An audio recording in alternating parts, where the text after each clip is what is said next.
David Baye here for MuscularDevelopment.com. We are in Pittsburgh for the 2014 North American Championships. I'm hanging out here with super heavyweight competitor David Smith. No stranger to Pittsburgh. You were here back, what was it, 2004 for, was it Teen Nationals?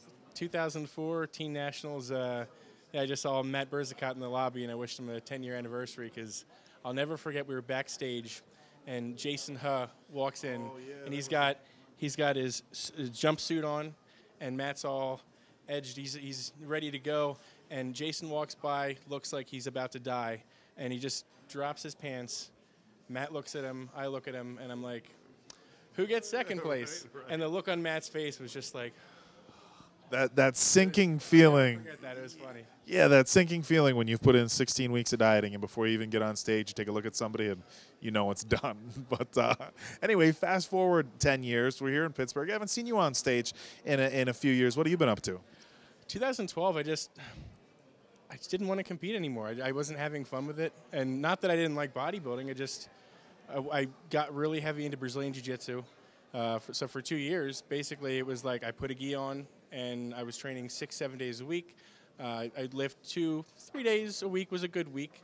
And then this past spring, I started to do cardio for jiu-jitsu tournaments. And I was like, well, some of these tournaments, you've got to go a heavy bracket. You might go like 8-10 matches just to get to the final match, and I need to be in shape.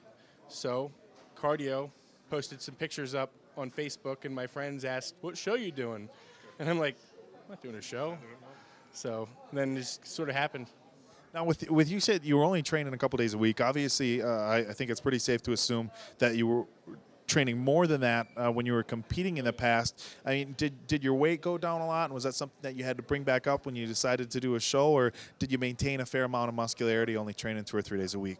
I'm a naturally big dude. I have big wrists and elbows, and I didn't lose much. I mean, the lowest I got to was 255.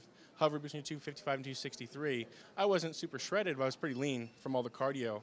And as soon as I added a few more days a week training and left jiu-jitsu a little bit, everything just started to grow. I had no injuries. My body feels awesome. So I love both. I have plans to go Sunday to roll at the Henzo Gracie School down the street with my buddy. Oh, so straight. Are they gonna let you in with the fake tan and stuff on, or I'm gonna scrub it all off as best I can? You got a white gi? A black. Okay. I've got my black gi in the back of the car. So. Say, because you know that thing's gonna turn brown from the pro tan. So what are you talked about you keeping your weight between 255, 263. I'm hoping that I was correct that you're super heavyweight. What did you weigh in at today? 249, but I've got some drying out to do. I'm still pounding water pretty hard. Okay. So I don't have to make a weight class, so there's no rush. So it's more important based on how I look, not what the scale says. So not really. I'll probably be lighter tomorrow. And how long total were you getting ready for the show? I know you said you posted some pictures on Facebook. How far was that before the show that you qualified before the North Americans with? Well, I had a kid ask me in my last day of English class in spring semester in May. He's like, "Are you competing?" No. I looked at him almost condescendingly, like I'm not going to compete. Right. 2 months later, I did the Philly championships and got on my weight class. Came pretty close to the overall, I think, hopefully. And but then people started to say, "Hey, what's your next thing?" And I told them a jiu-jitsu tournament, and they said, "You're not using this to like qualify for nationals?" I'm thinking, no. And then every person who said that, I thought they were humoring me. I thought I know what you, right, I know right. you know what I'm doing, but. Yeah. You're being nice. And then I talked to one of the judges, and he, backed that up and said, you could do pretty well if you come in shape. So I decided to go for it. All right, man. Well, we hope everything plays out the best for you and the competition tomorrow, and that all that cardio you were doing for jiu-jitsu.